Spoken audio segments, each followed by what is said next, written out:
Bienvenue sur notre chaîne. N'oubliez pas de vous abonner pour ne pas manquer les nouvelles vidéos. Bon visionnage. Le soleil d'Arizona brûlait sans pitié au-dessus de la tête de Michael Johnson, qui essuyait la sueur de son front tout en inspectant les fondations en béton qui deviendraient bientôt la maison de rêve de quelqu'un. À 42 ans, il avait bâti son entreprise de construction de toutes pièces, gagnant le respect par un travail honnête et un artisanat fiable. Ses mains calleuses racontaient l'histoire d'innombrables heures passées à perfectionner son métier, tandis que son visage marqué portait les traces d'un homme qui n'avait jamais reculé devant le dur labeur. « Ça a l'air bien, patron », lança Tommy, son contremaître, en s'approchant avec le rapport d'avancement de la journée. On est en avance sur le projet Henderson. Michael hocha la tête, son esprit calculant déjà les tâches du lendemain. Cette attention aux détails avait fait de Johnson Construction un nom respecté dans les banlieues de Phoenix, même si ce n'était pas la plus grande entreprise de la ville. Il tirait fierté de livrer un travail de qualité à temps, un principe qui l'avait guidé à travers 15 ans de mariage et 20 ans d'affaires. Le trajet de retour à travers les rues tranquilles de Scottsdale lui apportait généralement la paix. Des pelouses impeccables s'étendaient devant des maisons modestes mais bien entretenues, où des familles menaient des vies ordinaires et confortables. En s'engageant dans l'allée de sa maison coloniale à 2 étages, Michael ressentit le poids familier de l'épuisement s'installer dans ses os. Une autre journée de travail honnête achevée. À l'intérieur, la maison semblait différente, plus froide malgré la chaleur de l'Arizona. Sarah se tenait dans la cuisine, lui tournant le dos, occupée à préparer le dîner. À 38 ans, elle possédait toujours l'élégance qui avait captivé son attention lors d'une fête universitaire il y a près de 2 décennies. Ses cheveux auburn étaient parfaitement coiffés, comme toujours, et elle portait une robe qui semblait trop formelle pour une soirée tranquille à la maison. « Comment s'est passée ta journée » demanda Michael en desserrant sa chemise de travail pour prendre un verre d'eau. « Bien » répondit Sarah d'un ton sec, sans se retourner. Son attention était fixée sur les pattes qu'elle remuait. « Je travaillerai tard demain. » Réunion d'entreprise. Michael s'arrêta, le verre à mi-chemin de ses lèvres. C'était la 3e réunion d'entreprise ce mois-ci, et Sarah n'avait jamais été particulièrement enthousiaste à propos des événements professionnels auparavant. Il observa son profil, notant la tension dans ses épaules, la manière dont elle évitait son regard. « Tout va bien au bureau » tenta-t-il. « Pourquoi ça n'irait pas ?» La voix de Sarah portait une pointe d'irritation. « Certains d'entre nous ont des carrières exigeantes qui demandent du dévouement. » L'insinuation blessa Michael. Il avait toujours soutenu le travail de Sarah dans la compagnie d'assurance, même quand ses critiques sur son travail manuel devenaient plus fréquentes au fil des années. Il se souvenait de l'époque où elle vantait son entreprise auprès de leurs amis, fiers de ce qu'il avait construit. Ses jours semblaient désormais appartenir à une histoire ancienne. Le dîner se déroula dans un silence inconfortable, uniquement rompu par le léger tintement des couverts contre les assiettes. Sarah picorait sa nourriture, vérifiant fréquemment son téléphone avec de petits sourires qui n'atteignaient jamais ses yeux quand elle le regardait. L'appareil semblait greffé à sa main ces jours-ci, vibrant de messages qu'elle protégeait jalousement. « Nouveau téléphone » demanda Michael, remarquant l'étui coûteux. « La compagnie a mis à jour les appareils de tout le monde » répondit Sarah rapidement, posant le téléphone face contre la table. « Meilleure fonctionnalité de sécurité. » Cette nuit-là, alors qu'il se préparait pour se coucher, Michael observa sa femme à travers le miroir de la salle de bain. Elle appliquait un parfum coûteux qu'il ne reconnaissait pas, quelque chose de floral et sophistiqué qui semblait la transformer en une personne qu'il connaissait à peine. Quand avait-elle commencé à se maquiller pour aller au lit? Quand avait-elle commencé à dormir aussi loin de lui que possible dans leur grand lit? Le sommeil le fuyait alors qu'il écoutait la respiration régulière de Sarah à ses côtés. Son esprit vagabondait vers leurs premières années ensemble, lorsqu'ils restaient éveillés toute la nuit à parler de leurs rêves, à planifier leur avenir. Sarah voulait voyager, vivre dans une grande ville, découvrir des choses au-delà de la vie confortable de banlieue qu'ils avaient construite. Michael avait toujours supposé que c'étaient des fantasmes de jeunesse, des rêves qui s'estomperaient naturellement avec leur vie de couple. Peut-être s'était-il trompé. Les soupçons qui germaient comme des mauvaises herbes dans l'esprit de Michael prirent racine le mardi suivant. Il termina un chantier plus tôt et décida de surprendre Sarah avec un déjeuner à son bureau. La surprise, cependant, fut pour lui. En approchant du bâtiment vitré de Phoenix Mutual Insurance, Michael repéra la BMW rouge distinctive de Sarah dans le parking. Mais au lieu d'être à l'intérieur du bureau, elle se tenait près d'une Mercedes noire rutilante, engagée dans une conversation animée avec un homme que Michael n'avait jamais vu auparavant. L'étranger était tout ce que Michael n'était pas, grand, impeccablement vêtu d'un costume coûteux, avec une posture confiante qui parlait d'une richesse héritée plutôt que d'un succès gagné. Des fils d'argent striaient ses cheveux noirs, et même de loin, Michael pouvait voir l'éclat d'une montre coûteuse alors que l'homme gesticulait en parlant. Ce qui figea Michael sur place n'était pas seulement la présence de l'étranger, mais le langage corporel de Sarah.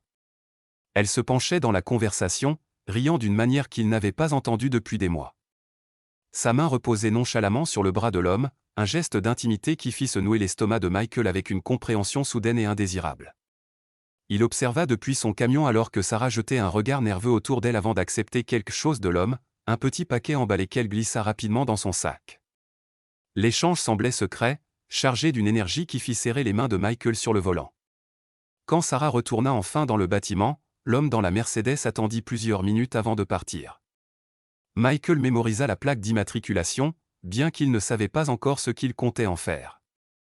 Ce soir-là, Sarah rentra 2 heures plus tard que d'habitude, prétextant des embouteillages et une réunion de dernière minute avec un client. Elle portait les mêmes vêtements que ce matin-là, mais quelque chose était différent. Son rouge à lèvres avait été réappliqué, et ce parfum coûteux semblait plus prononcé que d'habitude. « Comment était le déjeuner » demanda Michael avec désinvolture alors qu'il s'asseyait pour dîner. « Le déjeuner » La fourchette de Sarah s'arrêta à mi-chemin de sa bouche. « Tu as mentionné une réunion de déjeuner avec le comte Morrison. »« Oh, ça. C'était bien. Rien d'intéressant. » Elle reprit son repas, mais Michael remarqua qu'elle évitait son regard. « Pourquoi tu demandes ? » ?»« Juste curieux de ta journée. » La conversation semblait un chant de mine, chaque mot soigneusement choisi et mesuré.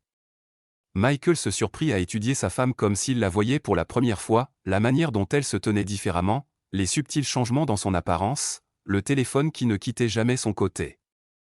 Au cours des jours suivants, Michael commença à prêter une attention plus soutenue au schéma qu'il avait précédemment ignoré. Les réunions d'entreprise de Sarah semblaient toujours coïncider avec ses journées de travail les plus chargées. Ses nouveaux vêtements, qu'elle prétendait avoir achetés en solde, portaient encore des étiquettes de magasins qu'ils savaient bien au-delà de leur budget habituel. Plus révélateur encore, les appels téléphoniques qu'elle prenait en privé, parlant à voix basse avec une intimité qu'il reconnaissait mais qu'il n'avait pas entendu diriger vers lui depuis des années. L'après-midi du vendredi apporta la percée que Michael redoutait. Il quitta le travail plus tôt, terrassé par une migraine, espérant se reposer avant le week-end. En s'engageant dans leur allée, il remarqua que la voiture de Sarah n'était pas là, malgré son affirmation ce matin qu'elle travaillerait depuis la maison. Quelque chose le poussa à passer par son bureau. Le parking était presque vide sous le soleil de fin d'après-midi, mais la BMW de Sarah était à sa place habituelle, à côté de la même Mercedes noire qu'il avait vue plus tôt dans la semaine. Cette fois, Michael n'hésita pas. Il se gara de l'autre côté de la rue et attendit. 20 minutes plus tard, Sarah émergea du bâtiment avec le même étranger bien habillé. Ils marchaient proches l'un de l'autre, sa main effleurant occasionnellement son bras alors qu'ils parlaient. Michael les suivit à distance prudente alors qu'ils partaient dans des voitures séparées. La piste mena à Romano's, un restaurant italien huppé du centre-ville que Michael et Sarah n'avaient pas visité depuis des années. À travers la fenêtre, ils pouvaient les voir assis à une table d'angle, se penchant l'un vers l'autre dans un espace réduit. Le visage de Sarah était animé d'une manière qui lui rappelait douloureusement leurs premières années de fréquentation. Elle tendit la main pour toucher celle de l'homme, un geste si naturel et intime que Michael sentit quelque chose de froid s'installer dans sa poitrine. Il sortit son téléphone et commença à prendre des photos, bien qu'une partie de lui espérait encore une explication innocente. Peut-être s'agissait-il d'un client, bien que traité de manière peu conventionnelle. Peut-être y avait-il une explication raisonnable à ce secret, à ces mensonges, à l'intimité évidente qu'il observait. Mais alors qu'il regardait sa femme de 15 ans se pencher à travers la table pour murmurer quelque chose qui fit éclater de rire son compagnon, Michael savait qu'il se mentait à lui-même. Les preuves sous ses yeux étaient impossibles à nier, peu importe à quel point son cœur se rebellait contre cette réalité. L'homme plongea la main dans sa veste et en sortit une petite boîte en velours, la glissant vers Sarah. Elle l'ouvrit avec un plaisir évident, révélant ce qui semblait être un bracelet coûteux qui captait la lumière douce du restaurant. La gorge de Michael se serra alors qu'il la regardait permettre à l'étranger de l'attacher à son poignet, un geste si intime et possessif qu'il dut détourner le regard. Le week-end passa dans un brouillard de normalité forcée. Sarah fit semblant de travailler sur son ordinateur portable, prétendant être en retard sur des rapports d'assurance, tandis que Michael luttait pour maintenir la façade d'un samedi ordinaire. Il travailla dans le garage, organisant des outils qui n'avaient pas besoin de l'être, son esprit tourbillonnant de questions qu'il n'était pas sûr de vouloir répondre. Le dimanche soir apporta la révélation qui brisa ses dernières illusions. Sarah s'était retirée dans leur chambre pour ce qu'elle prétendait être un appel professionnel important. Michael était dans la cuisine lorsqu'il réalisa avoir laissé ses lunettes de lecture à l'étage. En montant les marches, il entendit la voix de Sarah à travers la porte entr'ouverte de la chambre. « Je ne peux plus attendre longtemps, David. » Il commence à remarquer des choses. Michael se figea sur le palier, sa main serrant la rampe alors que les mots de sa femme lui parvenaient clairement. « Je sais, bébé, mais nous devons être prudents. Si nous allons trop vite, il pourrait devenir suspicieux et compliquer les choses. » La voix de Sarah portait une chaleur et une affection que Michael n'avait pas entendues à son égard depuis des années. « Le bracelet est magnifique. J'aime porter quelque chose de toi, en sachant que c'est notre secret. » Elle rit doucement. Non, il n'a rien remarqué. Michael ne fait plus attention à ce que je fais. Il est tellement concentré sur ses petits projets de construction. Le ton dédaigneux de sa voix le blessa plus profondément qu'un couteau. Michael se pressa contre le mur, une partie de lui voulant arrêter d'écouter, une autre ayant besoin d'entendre tout. 6 mois devraient suffire pour tout mettre en place correctement. Mon avocat dit qu'avec les actifs de son entreprise, je pourrais obtenir au moins la moitié de tout. Peut-être plus si nous pouvons prouver qu'il a négligé le mariage. Un autre rire, plus froid cette fois. Ça ne sera pas difficile à prouver. David, tu devrais voir comment il me regarde parfois, comme un chiot perdu. C'est presque pathétique. La vision de Michael se brouilla alors que les mots le frappaient comme des coups physiques. La femme qu'il avait aimée pendant près de 2 décennies, la personne avec qui il avait construit une vie, discutait calmement de sa destruction comme si elle planifiait un menu de dîner. Bien sûr que je t'aime. Pourquoi penses-tu que je fais tout ça? La voix de Sarah s'adoucit à nouveau. Michael est sûr, prévisible, mais ce n'est pas l'homme que je pensais épouser. Je veux plus que cette médiocrité de banlieue, et tu peux m'offrir ça. Il y eut une pause, probablement pendant que David parlait. Puis Sarah continua, il n'a aucune idée de tout ça. Tu pourrais entrer dans notre maison maintenant, et il t'offrirait probablement une bière et te demanderait comment va ton travail. Il fait confiance à tout le monde, surtout à moi. Ça va rendre les choses tellement plus faciles. Mardi soir devrait convenir. Il sera épuisé par la date limite du projet Henderson. Nous aurons tout le temps de célébrer correctement. Le ton suggestif de sa voix retourna l'estomac de Michael. Souviens-toi juste, nous devons être prudents jusqu'à ce que tout soit finalisé. Je ne peux pas me permettre qu'ils deviennent méfiants avant que les avocats aient tout arrangé. Michael entendit un mouvement dans la chambre et redescendit rapidement, son esprit vacillant face à ce qu'il venait de découvrir. Il s'assit lourdement sur le canapé du salon, fixant la photo de leur mariage sur la cheminée, un instantané de 2 jeunes gens qui semblaient sincèrement s'aimer, leur visage rayonnant d'espoir et de promesses.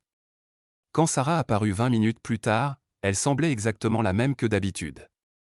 Peut-être son sourire était-il un peu plus éclatant, mais Michael comprenait maintenant pourquoi.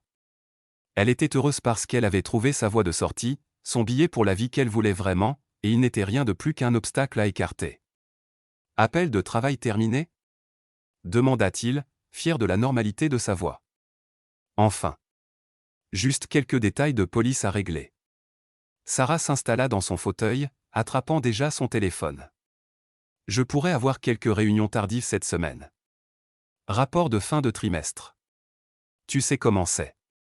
Bien sûr, fais ce que tu as à faire. En observant sa femme faire défiler ses messages, souriant occasionnellement à quelque chose sur l'écran, Michael ressentit une clarté froide s'installer en lui. La femme assise en face de lui n'était pas celle qu'il avait épousée. Ou peut-être était-elle exactement celle qu'elle avait toujours été, et il avait été trop aveugle pour le voir. Pendant 15 ans, il avait construit leur vie avec la même attention méticuleuse aux détails qu'il apportait à ses projets de construction. Il avait supposé qu'ils construisaient quelque chose ensemble, quelque chose de durable et de solide. Maintenant, il comprenait que pendant qu'il posait des fondations, Sarah planifiait une démolition. Mais Michael avait appris quelque chose d'important au fil de ses années en tant qu'entrepreneur, avant de pouvoir construire quelque chose de nouveau, il fallait soigneusement, méthodiquement, démolir ce qui était déjà là. Et parfois, La démolition exigeait autant de compétences et de planification que la construction qui suivait. Alors que Sarah continuait à envoyer des messages à son amant, inconsciente de la tempête qui se rassemblait autour d'elle, Michael commença à planifier. Il avait passé 20 ans à apprendre à construire des choses correctement, à créer des structures durables. Maintenant, il était temps d'apprendre quelque chose de nouveau. Il allait apprendre à les démolir. Lundi matin arriva avec une normalité trompeuse. Michael se leva à son heure habituelle, prépara du café et observa Sarah se préparer pour une nouvelle journée de tromperie. Elle fredonnait doucement en appliquant son maquillage. Souriant occasionnellement à son reflet d'une manière qui ne semblait plus dirigée vers leur vie commune, mais vers un avenir privé dont il n'était pas censé faire partie. « Passe une bonne journée », dit-elle en l'embrassant sur la joue avec une affection pratiquée avant de se diriger vers la porte. Le geste semblait maintenant une performance, un mensonge de plus dans une mascarade de plus en plus élaborée. Michael attendit que sa voiture disparaisse au coin de la rue avant de passer son premier appel. « Bureau de James Morrison, comment puis-je vous aider ? Je voudrais prendre rendez-vous avec Monsieur Morrison. C'est concernant une affaire de divorce. » James Morrison avait géré les formalités juridiques pour l'incorporation de l'entreprise de Michael des années auparavant. Plus important encore, il était connu pour sa discrétion et son efficacité impitoyable dans la protection des intérêts de ses clients. Le rendez-vous fut fixé pour jeudi après-midi, déguisé en consultation sur l'expansion de son entreprise de construction. Avec cette fondation posée, Michael entama une investigation minutieuse. Les années à diriger une entreprise lui avaient appris l'importance d'une recherche approfondie, et il appliqua ces mêmes principes pour en apprendre le plus possible sur David Carter. Le nom complet de l'homme fut facile à découvrir grâce à une simple recherche sur Internet de la plaque d'immatriculation de la Mercedes. David Carter, 35 ans, récemment divorcé, PDG de Carter Financial Consulting. Son profil LinkedIn dressait le portrait d'un conseiller en investissement prospère, spécialisé dans l'optimisation des portefeuilles de clients fortunés. La photo de profil soigné montrait un homme qui dépensait visiblement beaucoup d'argent pour son apparence. Michael creusa plus loin. Les registres publics révélaient que le divorce de David de sa première femme avait été finalisé il y a seulement 8 mois. Le règlement avait été coûteux, apparemment parce que l'ex-épouse de David avait découvert des irrégularités financières qui l'avaient poussé à éviter une bataille judiciaire prolongée. Les documents judiciaires disponibles dans les bases de données en ligne faisaient allusion à des pratiques d'investissement douteuses et à des fonds de clients manquants, bien qu'aucune accusation criminelle n'ait été déposée. Plus intéressant encore, des plaintes déposées auprès du Better Business Bureau et du Conseil des services financiers de l'État. 3 clients distincts avaient accusé David de représenter de manière erronée les risques d'investissement et de cacher des frais dans un langage contractuel complexe. Les plaintes avaient été réglées discrètement à l'amiable, mais le schéma était clair, David Carter était un homme qui construisait son succès sur la confiance des autres et leur volonté d'ignorer les signaux d'alarme. Michael imprima tout ce qu'il pouvait trouver, créant un dossier qui s'épaississait chaque jour. Mais la documentation n'était qu'une partie de sa préparation. Il avait besoin d'alliés, et il savait exactement où les trouver. Mardi soir, Michael se retrouva au Murphy's Pub, le bar local où il retrouvait son vieil ami Jim Hendry pour des verres mensuels depuis qu'ils étaient jeunes et lançaient leur carrière.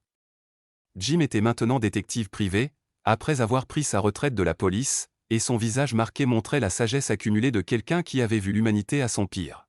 « Tu as l'air mal en point, Mike », observa Jim en posant sa bière et en étudiant le visage de son ami. « Qu'est-ce qui te ronge ?» Michael avait soigneusement planifié cette conversation. Il ne pouvait pas tout révéler, pas encore. Mais il avait besoin des idées professionnelles et des connexions de Jim. Question hypothétique, commença Michael. Si quelqu'un voulait documenter les activités de son conjoint sans enfreindre la loi, quelle serait la meilleure approche ? L'expression de Jim s'aiguisa immédiatement. Hypothétique, hein ? Il resta silencieux un long moment, ses instincts de policier clairement en alerte. Dans une situation hypothétique, je dirais qu'une personne a tout à fait le droit de documenter les activités qui se déroulent dans des lieux publics. Parking de restaurants, immeubles de bureaux, parcs publics, tout ça est du domaine public. Et pour enregistrer des conversations ? L'Arizona est un État à consentement unilatéral. Cela signifie que si tu fais partie de la conversation, tu peux l'enregistrer légalement. Si tu n'en fais pas partie, Jim haussa les épaules. Ça devient plus compliqué. Mais entendre accidentellement quelque chose dans ta propre maison, ce n'est pas de l'écoute clandestine. C'est juste avoir une bonne ouïe.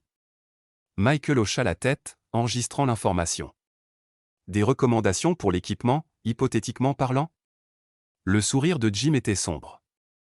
Des appareils photo numériques avec de bonnes capacités de zoom.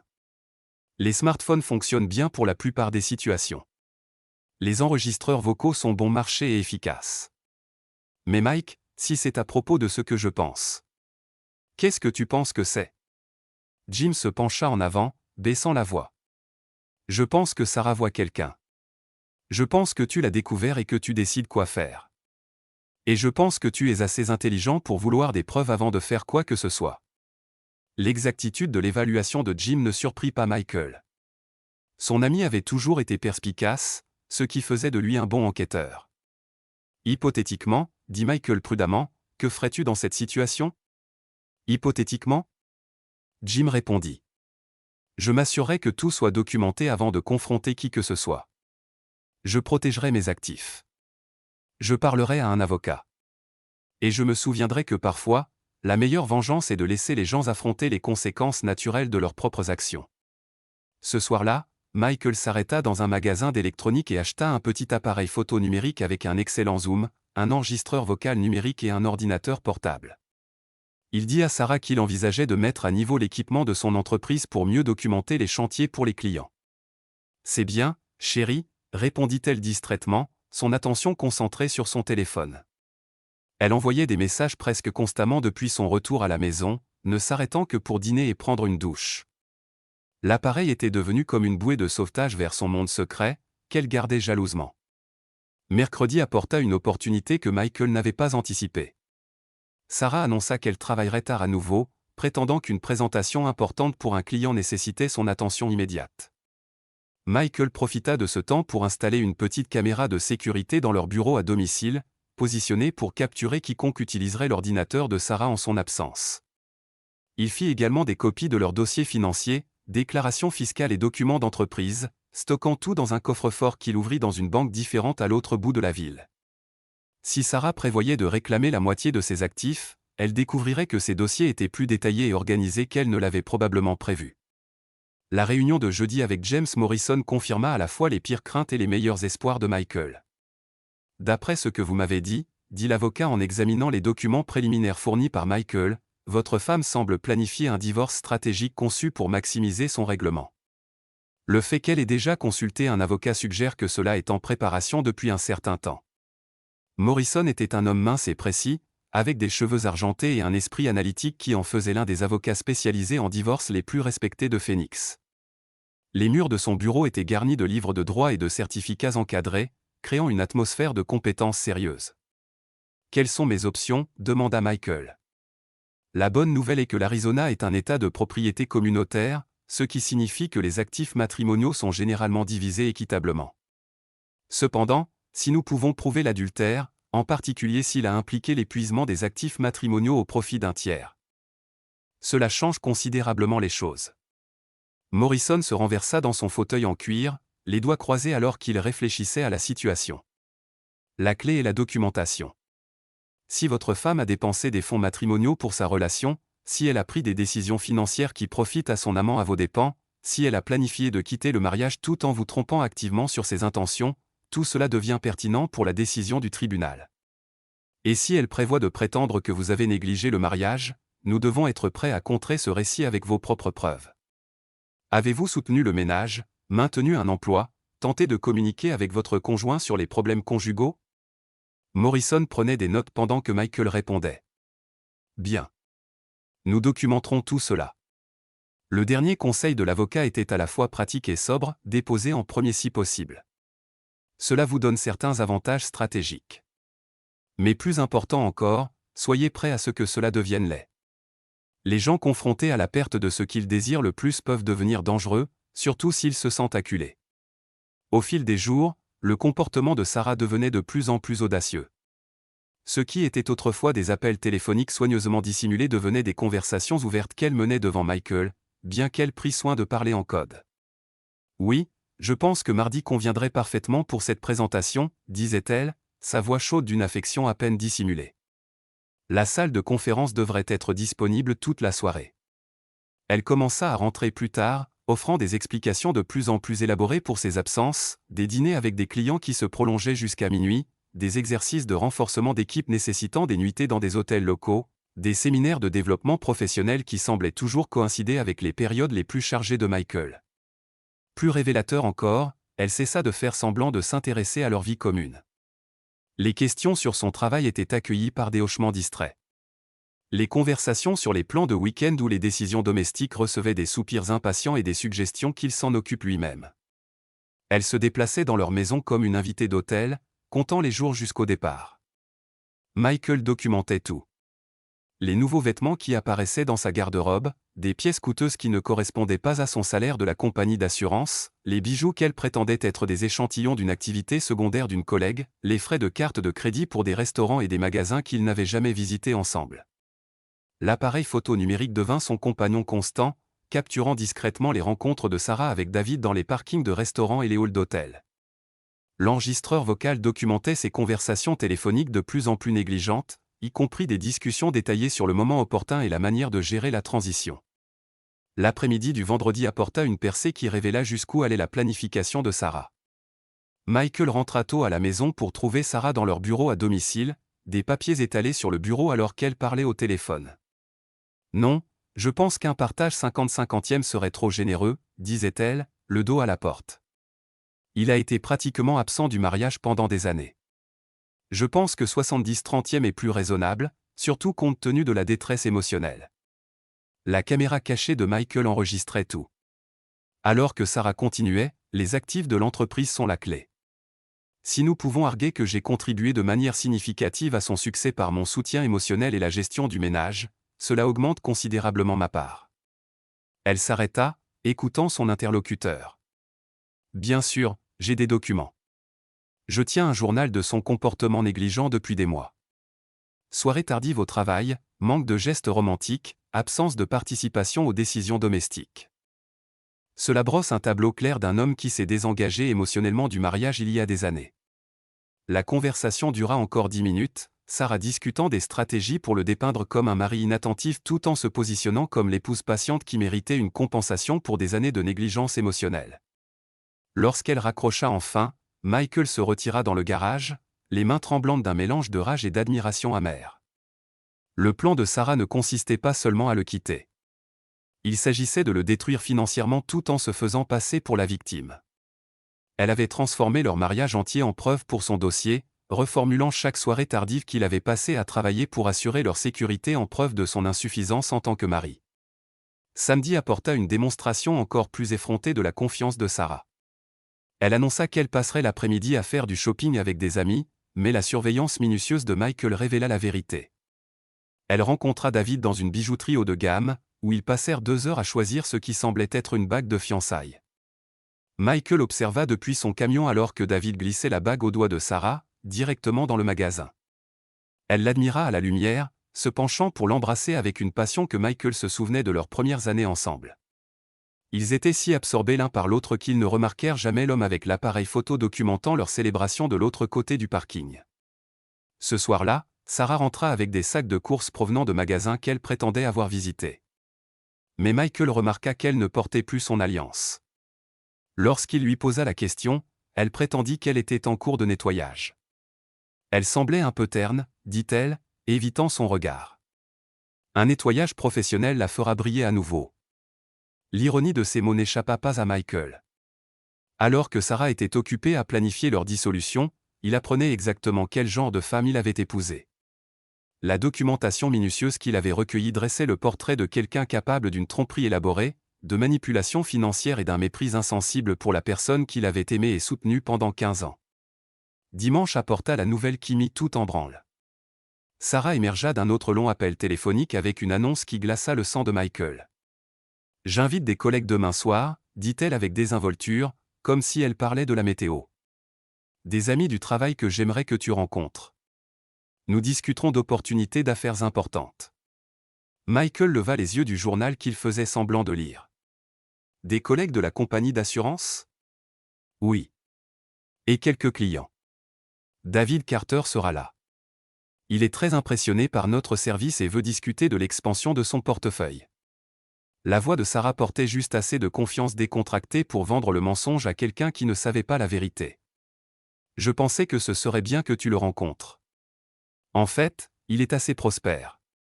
L'audace de la situation coupa le souffle à Michael. Sarah prévoyait d'amener son amant dans leur maison, à leur table de dîner, et de le présenter au mari qu'elle trahissait activement. La pure effronterie du plan révélait à quel point elle l'avait complètement écarté comme une menace. « À quelle heure dois-je attendre tout le monde » demanda Michael, fier de la stabilité de sa voix. « Vers 19 heures. Je m'occuperai du dîner, quelque chose de sympa pour faire bonne impression. Tu n'auras rien à faire à part être sociable. » Le ton de Sarah portait un léger mépris, comme si son seul rôle était de jouer l'hôte accommodant pour l'homme qui l'aidait à détruire leur mariage. « Bien sûr, je m'assurerai de rentrer tôt. » Alors que Sarah s'affairait avec les préparatifs, Michael fit ses propres préparatifs. Il passa la matinée de lundi dans un magasin d'électronique, achetant un projecteur haute définition et une télécommande de présentation sans fil. Il expliqua au vendeur qu'il avait besoin d'équipements pour des présentations clients. Ce qui n'était pas techniquement faux. Lundi après-midi, il était dans son bureau à domicile, organisant 18 mois de preuves soigneusement recueillies dans une présentation numérique complète. Des photos de Sarah et David ensemble. Des captures d'écran de frais de carte de crédit pour des dîners romantiques et des cadeaux coûteux. Des enregistrements audio de ses conversations téléphoniques planifiant leur avenir et discutant des stratégies pour maximiser son règlement de divorce. Les preuves les plus accablantes venaient des propres mots de Sarah, capturés par ses dispositifs d'enregistrement cachés alors qu'elle parlait librement dans ce qu'elle croyait être l'intimité de leur maison. Ses commentaires dédaigneux à propos de Michael, ses calculs sur la division des actifs, ses discussions froides sur les stratégies de manipulation émotionnelle, tout cela documenté dans sa propre voix. Michael travailla méthodiquement, organisant tout chronologiquement pour raconter l'histoire complète de la tromperie de Sarah. Il créa des copies de sauvegarde sur plusieurs appareils et téléchargea tout sur un service de stockage en ligne, juste au cas où Sarah ou David essaieraient de détruire les preuves. À l'approche de la soirée, Michael se doucha et s'habilla soigneusement, choisissant des vêtements qui le faisaient paraître professionnel et composé. Quoi qu'il arrive dans les prochaines heures, il voulait projeter force et contrôle, pas l'image d'un mari vaincu que Sarah s'attendait clairement à voir. La sonnette retentit à 19 heures précises. Michael ouvrit la porte pour trouver Sarah accueillant 3 personnes, David Carter, aussi soigné et confiant que jamais dans un costume coûteux, et 2 autres hommes qui semblaient être ses associés ou amis. L'un était plus petit et plus trapu, avec une énergie agressive suggérant qu'il pourrait servir d'homme de main de David dans ses affaires. L'autre était grand et mince, avec des yeux nerveux qui balayaient constamment l'environnement. « Chérie, j'aimerais te présenter David Carter », dit Sarah, sa voix vibrante d'un enthousiasme fin. « David, voici mon mari, Michael. » David s'avança avec le sourire confiant d'un homme qui pensait détenir toutes les cartes. « Michael, ravi de vous rencontrer. Sarah m'a beaucoup parlé de vous. »« Je suis sûr qu'elle l'a fait », répondit Michael, acceptant la poignée de main et maintenant le contact visuel. « Entrez, je vous en prie. Faites comme chez vous. » Alors que le groupe se dirigeait vers le salon, Michael remarqua comment Sarah et David évitaient soigneusement tout signe évident d'intimité tout en maintenant une sorte de conscience subtile l'un de l'autre qui parlait d'une profonde familiarité. Sarah proposa des boissons, jouant l'hôtesse parfaite tout en lançant des regards occasionnels à David qu'elle pensait probablement imperceptibles. « Alors, David, » dit Michael alors qu'il s'installait dans les meubles confortables que lui et Sarah avaient choisis ensemble des années auparavant, « Sarah a mentionné que vous êtes dans le conseil financier. Comment vont les affaires ? » Excellente, en fait. J'ai aidé Sarah à comprendre certaines opportunités d'investissement qui pourraient vraiment vous bénéficier à tous les deux. Le sourire de David était lisse et pratiqué. Il y a des stratégies de protection d'actifs et de création de richesses que je pense que vous trouveriez très intéressantes. L'audace de l'homme était stupéfiante. Il était assis dans le salon de Michael, discutant de stratégies probablement conçues pour aider Sarah à cacher des actifs avant leur divorce, tout en prétendant offrir des conseils financiers amicaux. « J'apprécie votre intérêt pour notre bien-être financier, » dit Michael. « J'ai toujours cru en la protection de ce qui compte le plus. » Quelque chose dans son ton dut alerter David, car le sourire de l'homme vacilla légèrement. Mais Sarah, confiante dans son contrôle de la situation, s'assit à côté de David sur le canapé, une position qui aurait semblé naturelle à quiconque ne savait pas qu'ils étaient amants. « En fait, » dit Sarah, « David m'a aidé à comprendre que nous pourrions devoir apporter des changements significatifs dans nos arrangements pour une croissance financière optimale. Bien sûr, hocha Michael pensivement. Les changements peuvent être bons. J'ai appris que parfois, il faut complètement démolir les vieilles structures avant de pouvoir construire quelque chose de meilleur. Exactement, intervint David, retrouvant sa confiance. Parfois, les gens deviennent trop à l'aise avec la médiocrité. Ils se contentent de moins qu'ils ne méritent parce que le changement semble difficile.